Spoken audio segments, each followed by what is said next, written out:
Hello, hi, welcome to my YouTube channel. Igama lami ngimThabo Mongezi and welcome, and I am Thabo Mongezi. Yes, to all my new subscribers, new viewers, you guys are definitely welcome. And to my goldie oldies, guys, thank you so much for the love. I love you. Nani Labasha, I love you. And yeah, guys, please do not focus on the background sound. They're busy banging and nailing your roof, ceiling and all that, so you have to excuse that.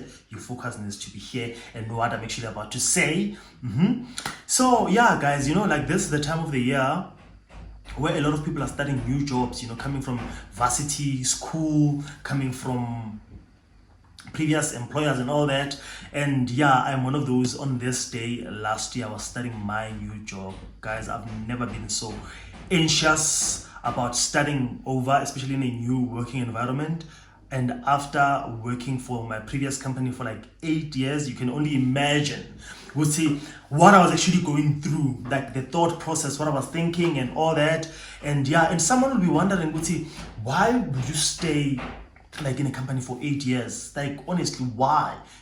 And I'm one of those eventually who I always told myself that I'll only stay in a company for like 2 years, max 3. If I do not grow, I bounce, I go somewhere else. And that is what I've been doing with the previous guys that I've worked for, that I would work for 2 years. If there's no growth, 3 years max, I'm out. Then I'm going to look for greener pastures. But with this company, I think it got me when I moved from home, because the previous companies I would do that because I was still staying at home. And now with this one, it was very, very tricky for me to decide to just resign, because now, number one, I've left home, I'm staying on my own wherever, and I cannot be calling home or picking my ish and going back home. That's what I had in mind. And I told myself that I need to push and apply until I get what I want. And within that 2 years, 3 years, I've been applying, and it became now a thing that I am applying with no positive results. And I remember that the first 6 months, when I joined the company, my growth was, was very promising. I can say it was very, very promising. And I was there, and I thought to myself that, yeah, you know what, I'm actually going somewhere with this company, and things are good, things are looking up. And yeah, there's the management, the HR, that environment where it's like a family thing, like you're being noticed for your work and all that. And it was good from like 2016 until 2009. It was good 2016 until 18. And yeah, I thought to myself that, okay, it's fine, 2-3 years I would have grown and all that. When little did I know that now the company got bought over by a different company, and yeah, things went. So now you know that you are in an environment where no one knows you. You have to now prove yourself. And I felt that in as much as I've tried proving myself, it was just in vain. And I just also couldn't just leave, without a backup, without a job, and going home was also not an option. And I've stayed in the company. And someone will be thinking, would say, why were you not applying and all that? And if I can tell you that I've been applying in different places, I don't know. I think it was a bad luck era of my life, or like a dark season. I don't know what I would actually call it. But, I've been applying, clients offering me jobs, but I'll go for interviews and they will go AWOL. And yeah, and I've been applying also within the company, like internal vacancies. I've been applying, I think, for the longest time with rejection after rejection after rejection like I would apply and I would go for like several interviews, even with the management that I was under that knows me, and I'll constantly be rejected. And I wouldn't understand why, what is happening, what have I done? And yet now the weird thing is that I was being rejected for posts. However, that fly wants to take creative content, nonsense, so I was rejected. However, I was receiving a lot of certificates for being the best at what I do, excellent this and that. If I can just show you, I've got so many certificates there that I'm not even sure what I'm going to use them for. But yeah, I was receiving a lot of certificates, but I was not getting the job. work. You know, I didn't understand how, and I was like, you know, I don't know what to do anymore, how to go about it. And also remember that I was saying that resigning was not an option because I was not planning to go back home. And also another thing is that the good thing is that with the manager that I was under, it made life bearable, you know, because we had that relationship.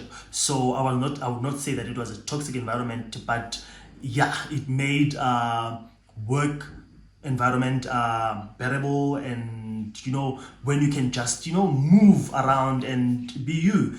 But in terms of growth, I think that shut so many doors just in front of my eyes, and you see people coming after you and moving forward, you know, even just, you know, in front of your eyes, that okay, this one just joined when, oh, this one is coming from where, and this one I'm more experienced than this one, but they're moving ahead and all that. And it had nothing also to do with interviews, because I knew that the confidence was there, the experience was there, and I knew exactly what I was doing, but I was just not being offered the positions. And yeah, and it was that. And I don't know where this God is coming from, and I don't know what God was doing, or what God was teaching me in that season.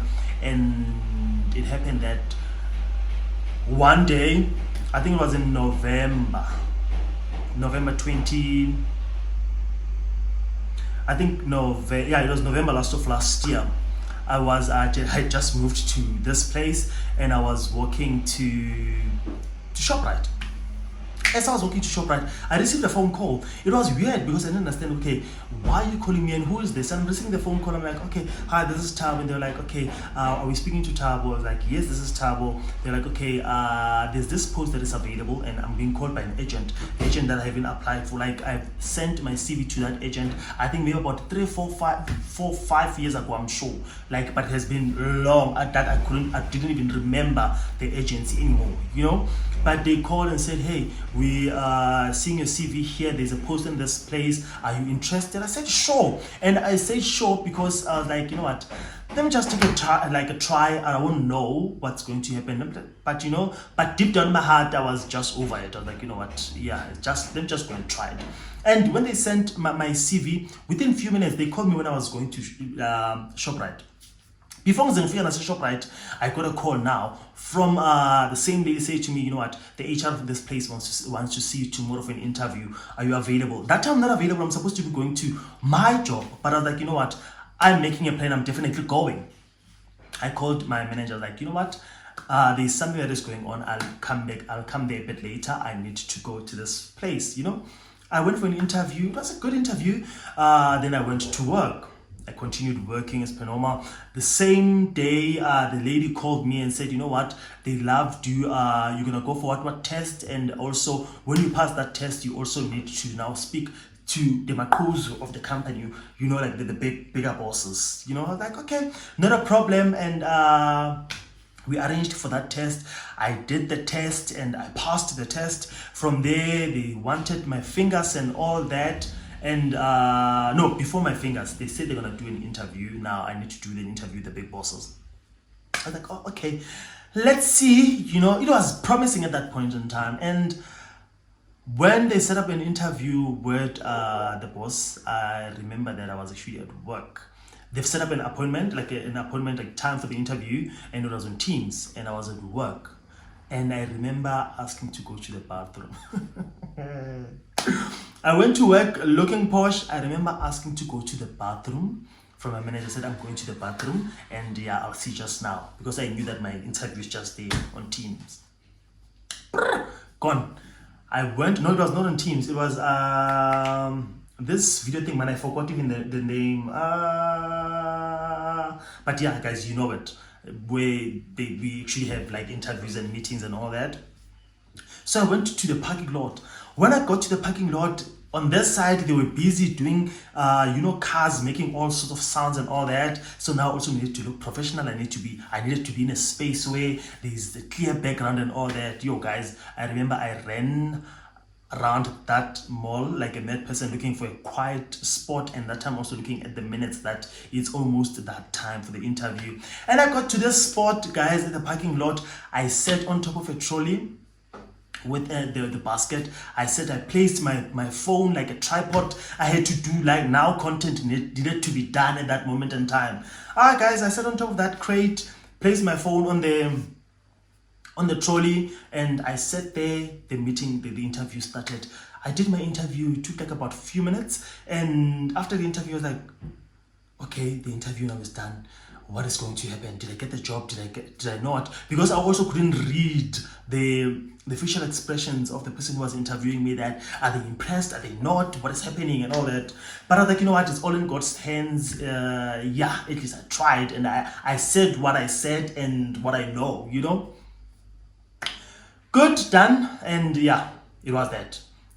2 days, it was quiet. Then after that, the lady of the agency called me and said, you know what, you got the job, guys. I couldn't believe it. I couldn't believe it when they sent me the package of what I'm going to get, or what my salary is. And yeah, at that point in time also I didn't care about the salary. You know, I did not care about the salary, because they also asked me salary expectations, and I just said this. I even regret, you know, giving them that amount. But okay, because I felt that it was slightly higher than what I was getting there, and I said, okay, let's see if they're gonna match that or give me that. And they did. I was like, flip, I could have just aimed way higher, you know. But yeah, anyway, they gave me what I aimed for as a salary, and whatever that, you know, benefits are coming there. I was like, okay, good. The important thing is that I wanted to leave that place, but I couldn't just leave with no backup. So I got the package, I signed contracts, and did the criminal what authentication and credit and all that mess. And yeah, but one thing I can tell you is that God is good, and all the time. Like, yeah, God is good, definitely, guys. That's where I saw kusisandla sankulunkulu sikhona over my life, and He was teaching me something. I think in everything He was teaching me patience, you know, because from there I couldn't, like, I was even scared, because the lady said to me, you can put in your resignation now because you got the contract you signed. Put, like, you know, the fear and the anxiety of what if it's a scam? What if, because I've once received a contract that I got a job and all that, and it was a scam. Luckily, when I got resigned, you know. But I was like, yo, what if it's a scam? What if it's not? But also now, I needed to tell my manager that, you know what, I need to resign, because I got a new job and all that, and I couldn't also keep it a secret because we were also close, you know. I served my resignation until the last day, and yeah, and I couldn't believe that I got a new job. And I moved to this company. I started on this day, and yeah, I was so anxious. I couldn't believe. Everything felt surreal, as if it's actually a dream. Someone is going to wake me up and say, hey, vuga maulele, you know. And I went there, and one thing I can tell you, if you move from one company to the next, go there with a teachable spirit. Because in as much as I went to this new company with it, because it's almost similar to what I was used to do, in as much as I went there to the new place with eight years of experience, I went there with a blank page. That, okay, now I need to be taught the principles, the values, how they do things here, and what do I need to get to this, what can I do to get this, and you know, all those. I went there, someone can simply say that, oh, damn, maybe, or something, but I went there with a blank page, and I said, you know what, I need to start afresh. I need to start from scratch and learn how they do things, you know, and take it from there. And remember that every company, they give you like a 3 months probation. And within that 3 months probation, I did not count my chickens. I did not say anything about me getting a new job and all that. I remember I told my family that, no, I'm actually in training for 3 months at this other place, and we'll take it from there. And yeah, I did that. You know, I did that. I worked. My first salary went in, I was like, oh, okay. And remember that when you start mid-month, you know, company has a tendency of like not giving you the full salary. But when they gave me my salary, they gave me my salary that was more than what I was receiving from my previous salary, and that was half. I started like mid-month. And the following month I was like, okay. And the other month I was like, okay. And so it kept getting better and better. And yeah, 3 months passed and I was permanently employed, and yeah, till today. And when I look back a year ago, like, yo, God, you've been awesome. God, you've been good. Like, I think you make the things that make the pots, you put through. And one thing I can say for sure is that, yeah, you are a God of miracles, and you make things happen. Definitely, without a doubt. Oh, I don't know what's happening with my phone, but yeah, definitely, without a doubt, guys, that yeah, he did miracles. He did miracles, definitely. And yeah, when I look back today, I'm filled with so much gratitude, that I managed to go into a space with a clear mind, clear page, and with a teachable spirit. And I did that for my own good. And so far, from here to I don't know where, but yeah, definitely it is that, guys. One thing I can also tell you guys, Guti, one thing that causes anxiety a lot from a lot of us is that, yes, there is companies that calls us for my interviews. And remember that companies, when they call us for interviews, they also don't tell us the issues that they have within the company. And I think that's one thing that also made me so anxious. And thinking, would say, what if I leave a space that is solid or that is stable and go to a company that is not stable? That happens because companies hire even when they know for a fact that they're closing down soon or they're retrenching. And remember that there's first in, first out, last in, first out. So there's still those things. And we know for a fact that companies do not disclose such things. Those are the things that gave me sleepless nights, that made me anxious, that made me not sure of the tomorrow. But I was so, like, I told myself that, what, it's all up to God's hands and there's nothing I can do, and that was that. And yeah, guys, as much as people tell you, when you go to a company, yeah, do your research and stuff, guys, in as much as you can go ahead and do your research, you're gonna go do your research on the internet, ask the people who are working there. But the people who are working there, in most cases, they're also the last one to know about the troubles of where you are working. People from outside might know, but you might be working there and know check that the company is closing down or they are retrenching or the company is under liquidation or whatever the case is. So you just go there with that thing that, what, it is all in God's hands and there's nothing you can do. If it is that, it is that. If it is not, it is not. And that is that, So yeah, guys, that is what I wanted to say, because looking back to last year on this day, go see the way in figure ends are when where now you need to start getting used to like new people, and it's bigger. It's like it's a lot of people in one space. And where I come from, we used to be like 3, 4, like 5, 6, and that was that. But now it was a lot of us, and good to the belum, and when I was working with black people, and yeah, good to the belum, and you think it's okay, but yeah. I went there to learn, I was taught, and I did what I was supposed to do, and I opened up myself, and I allowed people into, my energy. And also I met amazing colleagues, and yeah, guys, it was that, so yeah. But anyway, guys, that is what I wanted to say. Whoever that is resigning where they're coming from and they are not sure of the future and what is going to happen and all that, babe, dive in and swim. Dive in and swim. You'll see the rest when you are in there. Because like sometimes when you sit and say, oh, what if, but then you'll never know. Hey. But one thing I can tell you that some environments can be toxic, but try to make like a business or something so you don't just sit, and yeah, it is that, guys. And yeah, it is big love from me to you. I love you, and please do not forget to like, to subscribe, to share.